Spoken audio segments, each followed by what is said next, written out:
En septiembre, Mincultura conmemora el Mes del Patrimonio. Contamos con dos clases, material e inmaterial.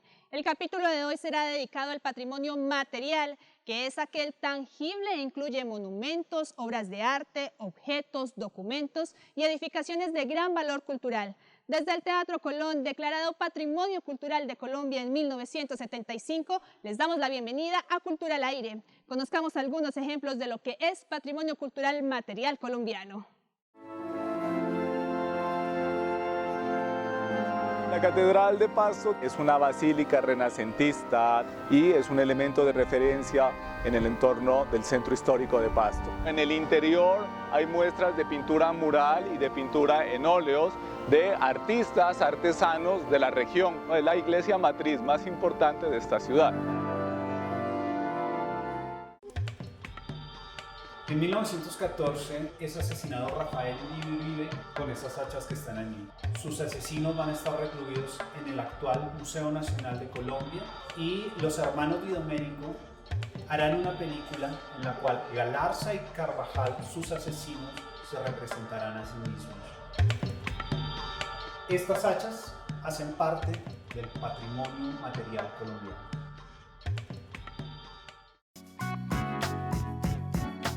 Esta es una de las 7 constituciones originales que tenemos y la principal desde el punto de vista de su significación, porque es la primera de nuestro país, algo que llama tanto la atención.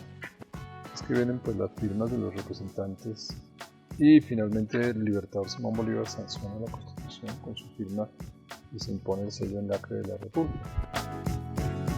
Los archivos patrimoniales y los documentos con ese valor forman parte de nuestro patrimonio material, porque esa es nuestra memoria, es nuestra identidad.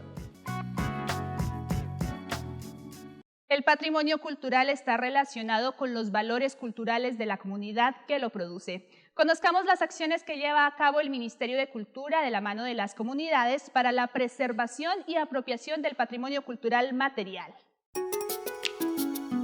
Fundamentalmente, cuando hablamos de patrimonio material nos estamos refiriendo a dos ámbitos muy importantes. Uno es el patrimonio inmueble, que está constituido por los edificios, por aquellas estructuras como los centros históricos que no se pueden llevar de un lugar a otro, y del patrimonio mueble, que es aquel que tiene una naturaleza material pero que puede ser desplazado. Dentro de ello fundamentalmente están los objetos, están las esculturas, están las obras de arte, están las monedas, están los documentos. Todo aquello que podemos llevar de un lugar a otro es aquello que conocemos como patrimonio cultural mueble. Cuando hablamos de apropiación social del patrimonio cultural estamos hablando fundamentalmente de ese sentido de pertenencia que puede tener una persona, unas instituciones, una sociedad, un país respecto a ese patrimonio cultural. Esa apropiación social del patrimonio cultural es fundamental porque contribuye enormemente a lo que pueden ser las políticas públicas de conservación, de valoración, de estructuración de distintos programas respecto al patrimonio cultural.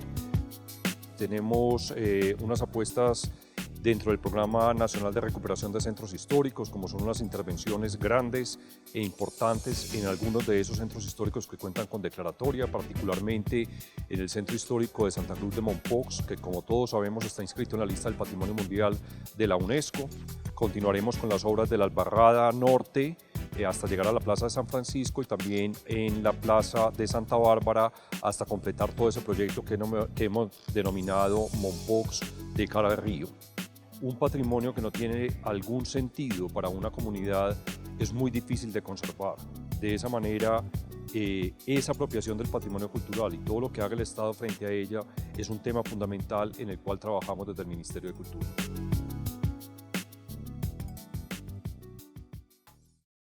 En las calles de Colombia se encuentran invaluables tesoros artísticos y arquitectónicos. Un ejemplo de ellos son los centros históricos. En el país existen 44 centros históricos declarados bienes de interés cultural del ámbito nacional. Algunos de estos espacios, a pesar de su antigüedad, son revitalizados día a día por el uso y apropiación de las comunidades que los habitan y transitan. Conozcamos de las palabras de sus habitantes cuál es la importancia de los centros históricos de Mompox y Barranquilla.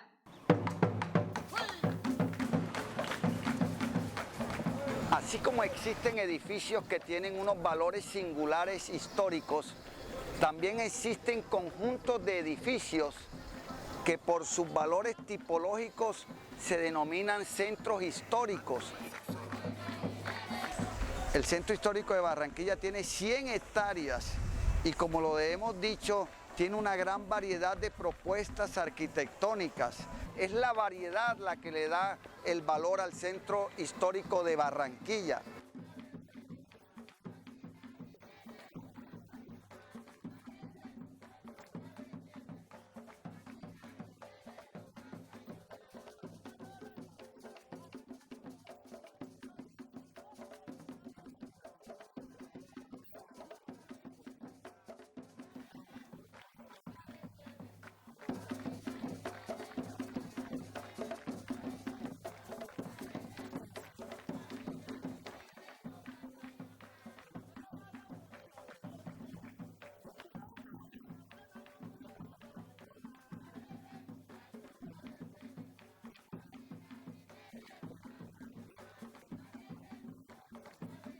Todo el mundo aprenda a querer a Mompox, aprenda a protegerlo, porque es la única forma que nos podemos proteger, que podemos proteger el patrimonio, es conociéndolo y teniendo amor propio por él. Nosotros los barranquilleros queremos recuperar un centro, pero que siga siendo para la comunidad que vio crecer esto. Y en el caso de Barranquilla tenemos que estar muy agradecidos porque, digamos, esta plaza es recuperada, la misma iglesia, con la iniciativa de las autoridades locales, pero también con el apoyo del Ministerio de Cultura. La Plaza Nicolás, o sea, no, en pocas palabras, o sea, ha quedado mejor. No era como antes, que estaba enredado y esas cosas. Había mucho enredo y uno no podía ni caminar, ni se enredaba uno con la cantidad de kioscos que había. Porque ya es un lugar donde le permite a uno venir a sentarse por las tardes, a divertirse, a ver los niños volar sus cometas. No era un espacio adecuado para nosotros los momposinos. Miren lo que se convirtió en algo hermoso. Este proceso ha cambiado toda la historia de Mompox. Es un antes de la plaza y un después de la plaza. Recuerda conectarse con Cultura al Aire a través de Facebook y Twitter o escribiéndonos a culturaalaire@mincultura.gov.co. No se vayan, luego de esta corta pausa continuamos conmemorando septiembre, mes del patrimonio cultural. Somos colombianos. Nos identifica nuestra diversidad de lenguas, danzas, músicas, rituales y cocinas tradicionales. La historia plasmada en calles, arquitecturas, monumentos, museos y archivos. Esto es parte de nuestro patrimonio cultural. Por eso Mi Cultura trabaja por el reconocimiento, protección, salvaguardia y divulgación del patrimonio cultural material e inmaterial de Colombia. Y en septiembre te invita a conmemorar el mes del patrimonio, un momento para recordar lo que somos. Esto es construir un país justo. Más información en www.micultura.gov.co. Ministerio de Cultura, prosperidad para todos.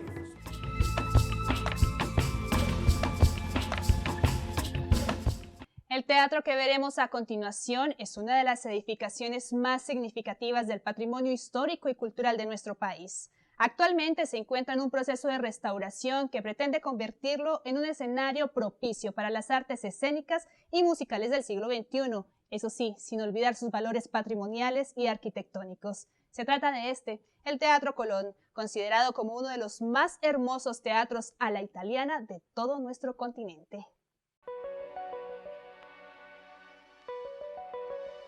El Teatro Colón ha sido la sede de las artes escénicas en este país. También ha sido la casa de la ópera.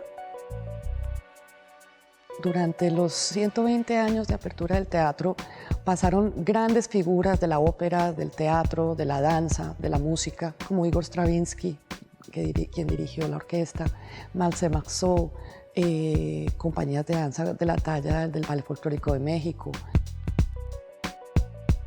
El teatro fue concebido por el arquitecto Pietro Cantini, es único de este tipo en Colombia y es una de las joyas arquitectónicas no solamente de Colombia, sino de Latinoamérica. En esa primera etapa, lo que se ha hecho acá en el Teatro Colón es restaurar el auditorio, las zonas de acceso, zonas administrativas también. y ha tenido que ver como un proceso básicamente de restauración, por lo que es un edificio eminentemente de carácter histórico, no solamente en su distribución arquitectónica, sino en toda su decoración. En la segunda etapa, en la que estamos actualmente trabajando, es la que se está haciendo en el escenario. La etapa 3 del proyecto del Teatro Colón, que comprende los locales de la esquina de la calle 11 con carrera sexta y todos los otros lotes aledaños, esto que se fue a concurso y que ya está en el proceso de la segunda etapa de este concurso de arquitectura, nos va a arrojar un proyecto que va a tener un alto impacto en el centro histórico de Bogotá. ¿Por qué? Porque va a activar la zona. Uno de los puntos importantes del proyecto es que no solamente va a ser un lugar donde van a haber espectáculos, sino que van a haber ensayos permanentes, va a ser un centro vivo donde la gente va a poder entrar, estar, habitar el lugar. Parte de las adecuaciones que el Ministerio de Cultura lleva a cabo en el Teatro Colón es la restauración del telón de boca. Conozcamos a continuación cómo se desarrolló este proceso.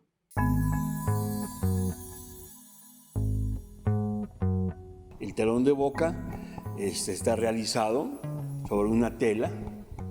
En el siglo XIX se usaban telas de algodón, de lino, de cáñamo. Y en este caso la obra fue realizada en una tela de lino, que es una tela de muy buena calidad para realizar pintura al óleo. En este caso en particular que vamos a trabajar sobre el telón de boca, que es una pintura de caballete, entonces tenemos que tener en cuenta que la pintura de caballete está conformada por un soporte, que sería un textil, una capa, una base de preparación y una capa pictórica. La eliminación del barniz y de la suciedad de la capa pictórica que se depositó por mucho tiempo sobre ella, lo cual alteró los colores, alteró el dibujo y la apreciación estética varió. Entonces es un trabajo lento y muy cuidadoso para evitar que se pierdan detalles de la pintura original, ¿no? ¿Por qué restaurarla? Para preservarlo, conservarlo. La importancia de él es que no hay otro telón aquí de esa pintura, de esas proporciones aquí en el país y de un maestro extranjero, digamos. La importancia que le da la armonía a todo el teatro, porque el telón solo, pues él es importante como obra de arte, pero él en su conjunto con el teatro, pues es que coge la riqueza que tiene. Desde uno de los palcos del Teatro Colón los invito a que conozcan la actualidad cultural del país en nuestra sección Mi Cultura al Día.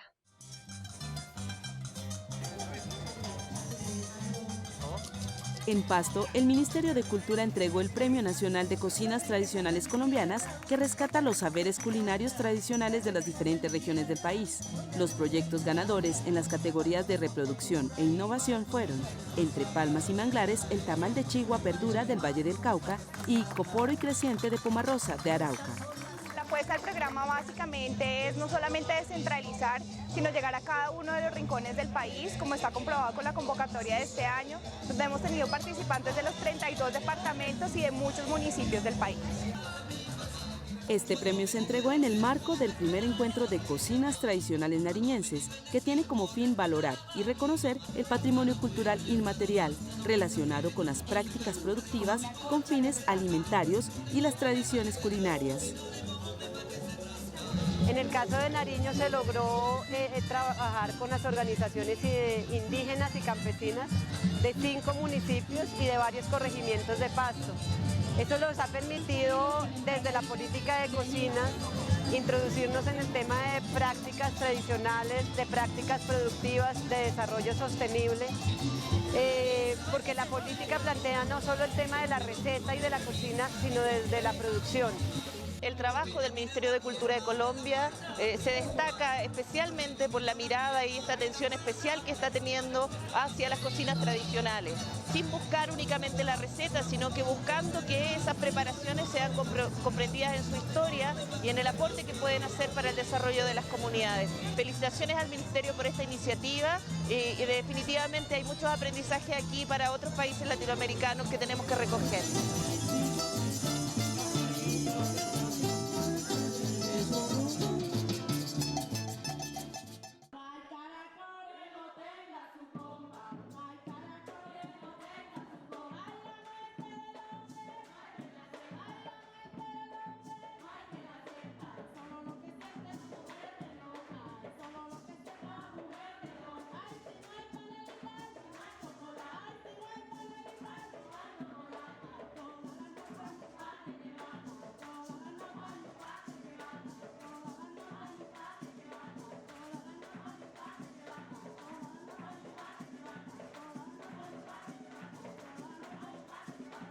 Estas son las buenas noticias desde el Ministerio de Cultura para todos los que protegen, conservan, preservan e investigan la cocina tradicional de los colombianos.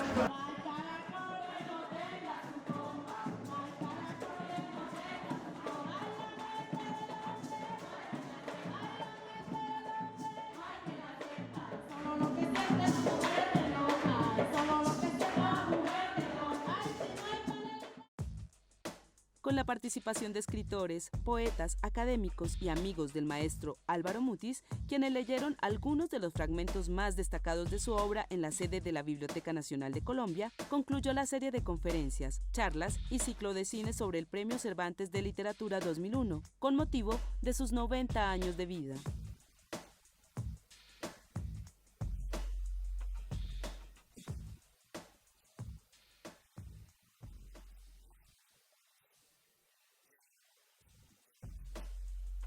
Visiblemente emocionados, la mayoría de los asistentes aprovecharon la oportunidad para evocar al maestro, reconocido por su voz inconfundible, así como por su gran sentido del humor.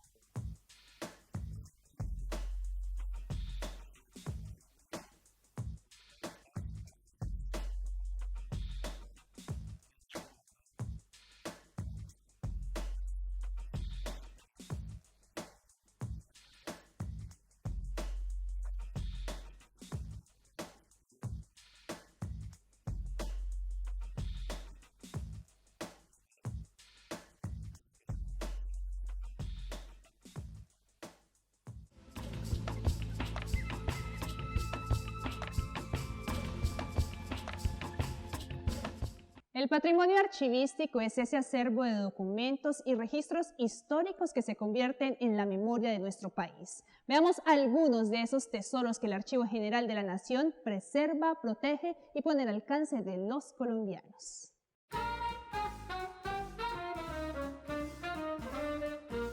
El Archivo General de la Nación conserva, resguarda y difunde una variedad impresionante de testimonios de documentos generados a lo largo de más de 4 siglos. En el archivo encontramos los testimonios de personajes trascendentales en la historia del país, de hechos importantísimos, y son la evidencia de esos hechos que ya no están en ninguna otra parte, sino solo en los documentos que encontramos acá. El Archivo General tiene diferentes fondos y secciones que tienen documentos que son muy variados, van desde la miscelánea hasta el juicio que hizo una persona porque su esclavo le rompió un plato, hasta el pleito entre Colombia y Ecuador por una cuestión de fronteras, todo tipo de temas. Lo que a uno se le venga a la cabeza lo puede encontrar acá, desde que haya pasado. Esta es una de las piezas gráficas interesantes que tiene nuestra sección de mapas y planos. Y es una atlas sincronológico, como lo llamó originalmente su autor.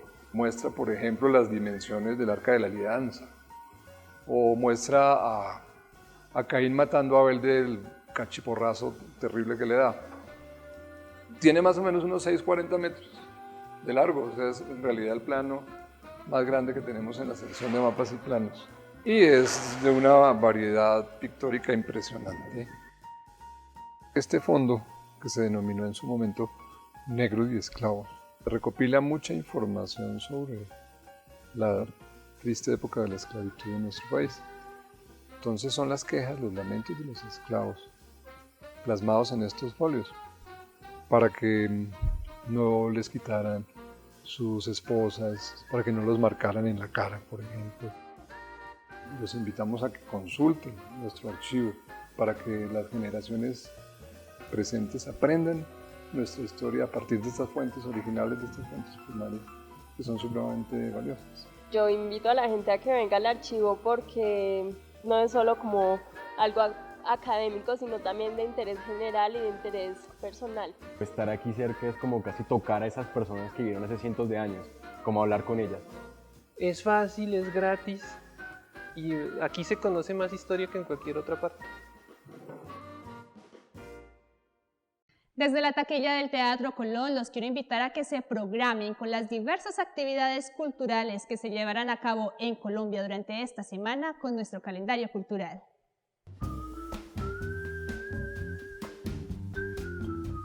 Desde el 31 de agosto hasta el 8 de septiembre en la capital del departamento de Caldas se vive el Festival Internacional de Teatro de Manizales y el segundo encuentro iberoamericano de Circo y Artes de la Calle, evento en el que el Ministerio de Cultura tiene una agenda de actividades de interés para el sector. Disfrute de la lectura dramática de la obra El ausente, dirigida por Hernando Parra, además de la Mesa Nacional de Circo en la que se hará el balance de las políticas y acciones que el Ministerio de Cultura viene desarrollando para el sector.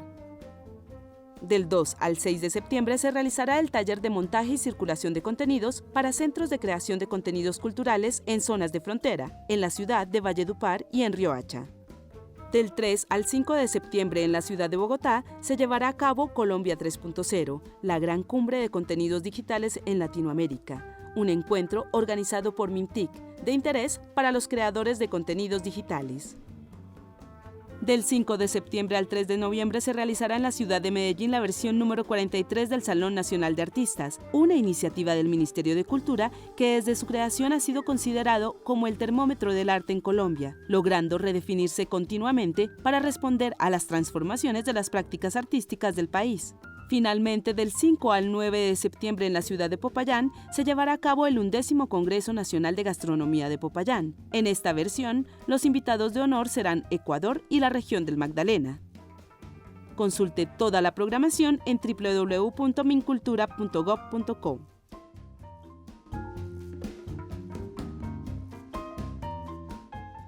Mincultura conmemora septiembre, mes del patrimonio, con el fin de resaltar la importancia de salvaguardar y difundir las riquezas culturales del país. Esta es una ocasión para que los colombianos conozcamos, valoremos y nos sintamos orgullosos de nuestro patrimonio cultural, convirtiéndolo en un mecanismo de convivencia y de reconocimiento a la diversidad. No se pierda en 8 días Cultura al Aire, un especial dedicado a las expresiones del patrimonio inmaterial de nuestro país. Además, en ese capítulo usted podrá obtener una biblioteca básica de cocinas tradicionales. Para despedirme, los dejo con una nueva experiencia del Plan Nacional de Lectura y Escritura Leer es mi cuento. Hasta pronto.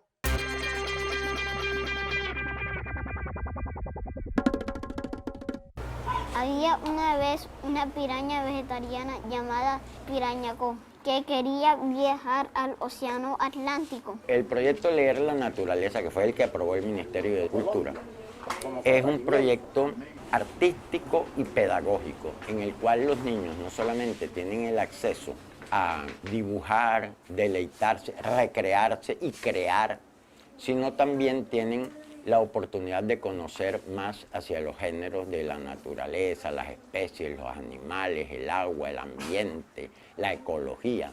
Aníbal Tobón es un artista y soñador barranquillero quien ha juntado el amor por la naturaleza con la educación.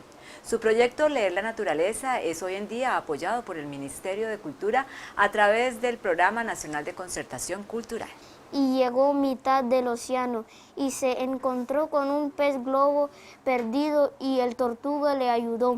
Y el resultado de todo esto va a ser un cómic cartilla que tiene un abecedario ambiental, un abecedario ecológico desde la A hasta la Z, agua, aire y zoología zoológico, por ejemplo, sin olvidar reciclaje, medio ambiente.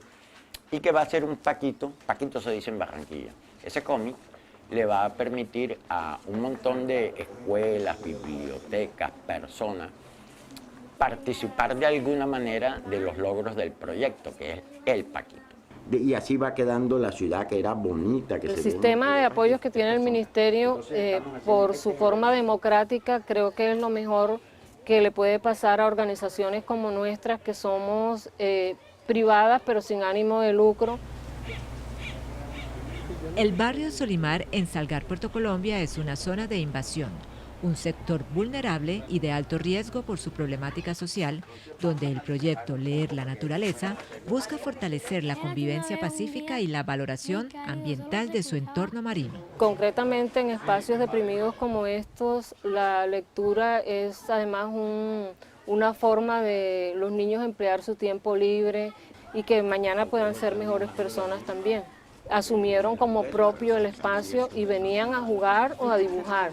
Esos niños fueron creciendo y en este momento ya tenemos algunos que han ido a la universidad, otros que están en carreras tecnológicas, y esa es la satisfacción que a uno le queda, pues saber que se sembró algo y que hay un resultado ahí en lo que se ha hecho. Entonces, una biblioteca, por ejemplo, como esta, que es una casa de los libros, aquí viven los libros. La próxima semana en una nueva biblioteca y con una nueva historia, porque también en Salgar Atlántico...